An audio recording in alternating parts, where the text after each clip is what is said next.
একটা প্রশ্ন দিয়েই শুরু করা যাক। আপনি কি নেটওয়ার্ক মার্কেটিং করেন, অথবা আপনি কি নেটওয়ার্ক মার্কেটিং সম্বন্ধে ইন্টারেস্টেড? যদি আপনি নেটওয়ার্ক মার্কেটিং করে থাকেন অথবা নেটওয়ার্ক মার্কেটিং সম্বন্ধে ইন্টারেস্ট নিয়ে থাকেন, তো আপনাকে অবশ্যই কনজিউমার নেটওয়ার্ক তৈরি করতে হয়, অথবা তথাকথিতভাবে বলতে গেলে মানুষকে জয়েন করাতে হয়। কিন্তু দেখা যায় প্রচুর মানুষ খুব ইন্টারেস্টেড হয়ে আজ এই বিজনেসে আসেন এবং কিছুদিন মানুষ ধরার জন্য দৌড়াদৌড়ি করেন, তারপর মানুষ ধরতে না পেরে এই বিজনেস ছেড়ে চলে যান। এর কিছু কারণ আছে। প্রথমত, সে কোম্পানির সিস্টেম সম্বন্ধে ভালোভাবে নলেজ না নিয়ে মানুষকে বলতে চলে যায়। দ্বিতীয়ত, মানুষকে শুধু লোভ দেখিয়ে এই বিজনেসে যুক্ত করতে চায়, কারণ সে নিজেই লোভে পড়ে এই বিজনেসে জয়েন করেছেন। এবং তৃতীয়, প্রত্যেকটি প্রসপেক্ট জয়েন করার আগে তাদের কিছু খতরনাক কমন কোশ্চেন বা বলতে পারেন কিছু অজুহাত তারা দিয়ে থাকে, যার উত্তর বা সলিউশন আপনারা দিতে পারেন না। যেমন কেউ বলে, আমি যদি লোক জয়েন করাতে না পারি। অনেকে বলেন, আমার কাছে তো পয়সা নেই। আবার কেউ কেউ বলেন, আমার কাছে সময় নেই, ইত্যাদি ইত্যাদি। এই প্রশ্নগুলো শুনে আমরা ঘাবড়ে যাই বা নার্ভাস ফিল করতে থাকি, কি উত্তর দেব ভেবে পাই না। তো বন্ধুরা, আজ আমরা এরকমই 5টি প্রশ্নের উত্তর বা সলিউশন আপনাদের সাথে শেয়ার করব, যা আপনাকে আপনার প্রসপেক্টকে কনভিন্স করাতে সাহায্য করতে পারে। তো চলুন শুরু করা যাক। তো আপনার কাছে এই টাইপের যাই প্রশ্ন আসুক না কেন, আপনি শুধুমাত্র একটি থিওরি দ্বারা এই সকল প্রশ্নের উত্তর এবং সলিউশন দিতে পারেন, যাকে আমরা বলি ফিল ফেল্ট ফাউন্ড থিওরি। কিন্তু এই থিওরিটি অ্যাপ্লাই করার আগে কিছু কিছু কাজ বা দক্ষতা আপনাকে শিখে নিতে হবে। প্রথম, আপনি যে কোম্পানিতে আছেন সেই কোম্পানির সম্বন্ধে আপনাকে 100% বিলিভ, নলেজ এবং কনফিডেন্স রাখতে হবে। দ্বিতীয়, ভালোভাবে স্মার্টলি কথা বলা শিখতে হবে। এবং তৃতীয়, সব থেকে ইম্পর্টেন্ট, যাকে আপনি এই বিজনেসে আনতে চাইছেন তার প্রতি আপনাকে 100% ইন্টারেস্ট দেখাতে হবে, কারণ মনে রাখবেন আপনি তার প্রবলেম সলভ করতে অপরচুনিটিটা দিতে চাইছেন। এখানে যদি আপনার প্রসপেক্ট কোনোভাবে বুঝে যায় যে আপনি আপনার নিজের প্রফিটের জন্য তাকে জয়েন করাতে চাইছেন, তবে সে আর আপনাকে অ্যাকসেপ্ট করবে না। আর আজ আপনারা দেখে থাকবেন এই ঘটনাই বারবার ঘটছে, আর প্রচুর মানুষ নেটওয়ার্ক মার্কেটিং থেকে ফেলিওর হচ্ছে। তো চলুন আগে দেখে নিই ফিল ফেল ফাউন্ড থিওরি কি। ফিল মানে অনুভব করা, মানে এখানে আপনাকে প্রসপেক্ট যা অনুভব করছে আপনিও তাই অনুভব করছেন। তারপর ফেল্ট, ফেল্ট মানে অনুভূত বা উপলব্ধি, মানে এখানে আপনার প্রসপেক্ট যা উপলব্ধি করছে আপনিও তাই উপলব্ধি করছেন।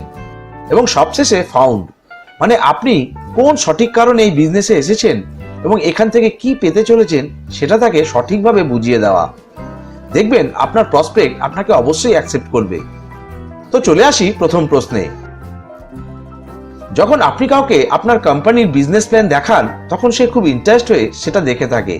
এবং বিজনেস প্ল্যান দেখার পর সেই ব্যক্তিটি যদি প্রথমে আপনাকে প্রশ্ন করে যে আপনার বিজনেস প্ল্যান খুব ভালো, আমি তো জয়েন করব, কিন্তু আমি যাদেরকে শোনাবো তারা যদি এই বিজনেসটি না করে, তো আমি যদি আগে কাউকে জয়েন করাতে না পারি, তো বন্ধুরা, এটা হলো প্রথম প্রশ্ন যা বেশিরভাগ মানুষ বিজনেস প্ল্যান দেখার পর আপনাকে করে থাকবে।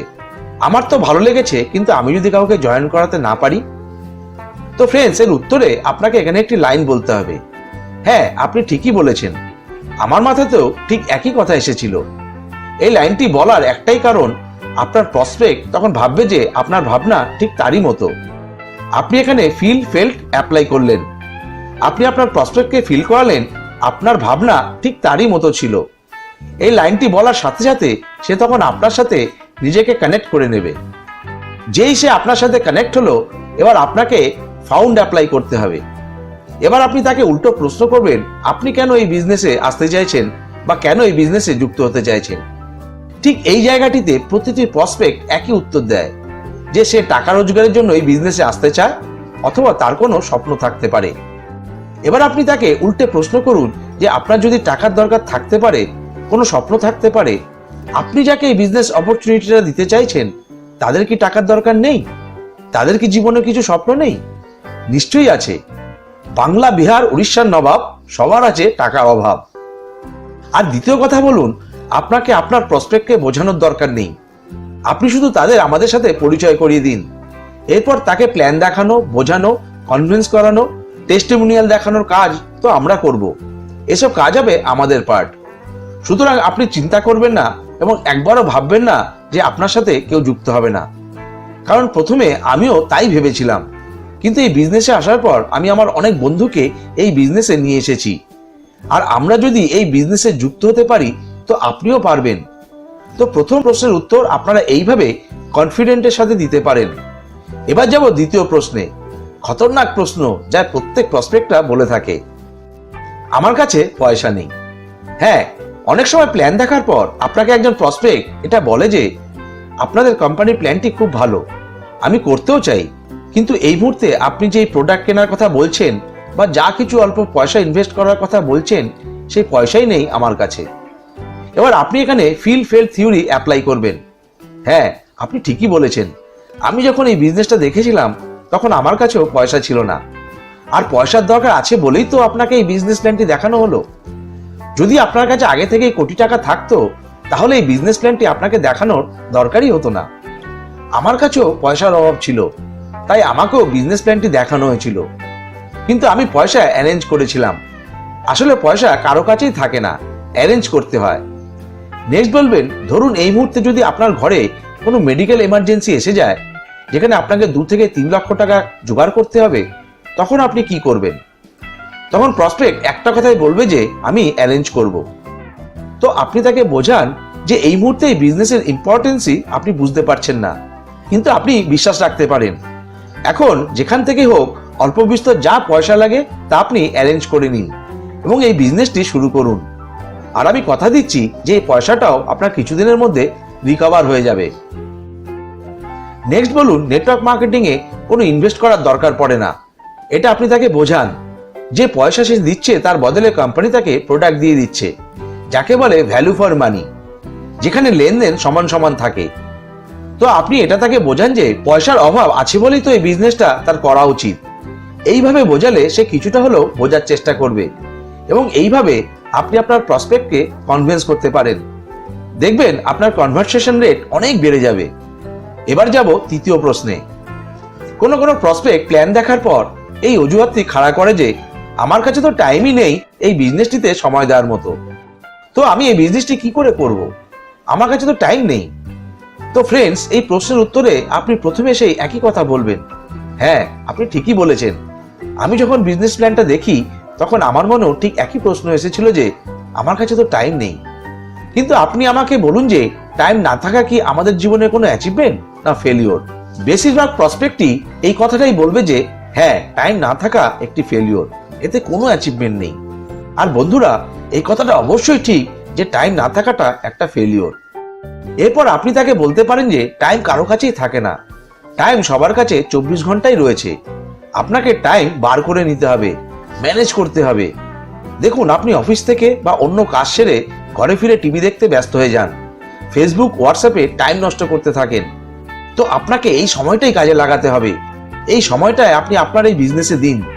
যদি আপনি এমন করতে পারেন এবং 3 থেকে 4 বছর একটি কোম্পানিতে থেকে এই বিজনেসটি চালিয়ে যেতে পারেন, তো আপনি প্যাসিভ ইনকাম করতে পারবেন, আপনার স্বপ্নগুলো পূরণ হতে থাকবে, আপনার লাইফস্টাইল বদলে যাবে।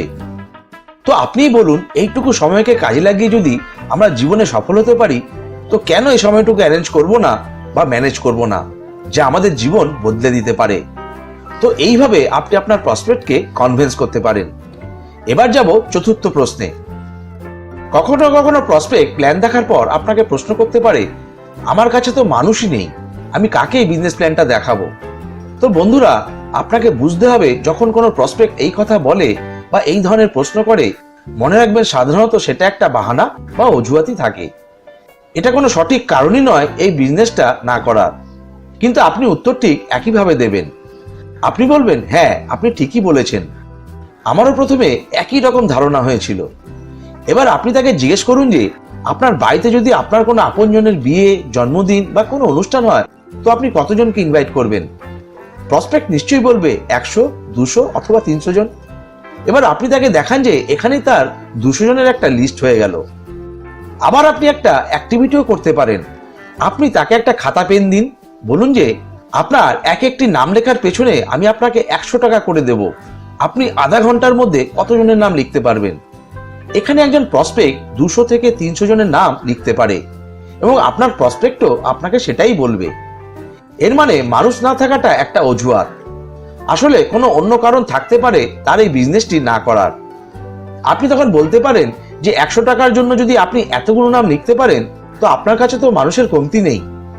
তো এই অ্যাক্টিভিটিটা করে আপনি সামনে থাকা প্রসপেক্টটির মনের কথা জানতে পারবেন। এরপর আপনি তাকে বোঝান যে আপনার বাড়ির অনুষ্ঠানে যেমন কাউকে ইনভাইট করেন, আপনাকে ঠিক এই ইনভাইটটুকুই করতে হবে। আমি আপনাকে এটা বলছি না যে আপনি কাউকে ফোনে বিজনেসটা বোঝান বা কাউকে ডেকে বিজনেসটি বোঝান। আমি শুধু এটা বলছি আপনি শুধু ইনভাইট করুন, আপনাকে শুধু ইনভিটেশনের কাজটা করতে হবে। আগে আপনি বেশি চিন্তা করবেন না, এর পরের কাজটা আমরা সামলে নেব, এই বলে আপনি আপনার প্রসপেক্টকে কনভিন্স করতে পারেন। এবার সবশেষে পঞ্চম প্রশ্ন।